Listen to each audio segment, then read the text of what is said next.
हमारा जो whole concept of teaching is based on concept learning, soft skills develop करना है रादर देन रोट लर्निंग जो typical schools के अंदर होता है। और ये not only in NGO schools but even in private schools, life skills, soft skills, because these are very important in today's day and age.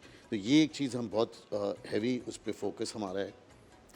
दूसरा टीचर ट्रेनिंग हमारे पास वी बिन almost 30 years से हम फॉर्मेशन 1997 से, and we have founded in the US by a bunch of Pakistani American that thought they wanted to do something for the country, and then मैं भी involved हो गया, and I've been involved with this for almost 30 years with this concept. और उसके अंदर हमने teacher training को इसलिए ज़ोर दिया है कि अगर आप एक टीचर को ट्रेन करेंगे उसका मल्टीप्लायर इफेक्ट है, और आज की तारीख में हमने कोई ऑलमोस्ट 30,000 टीचर्स को ट्रेन करा है।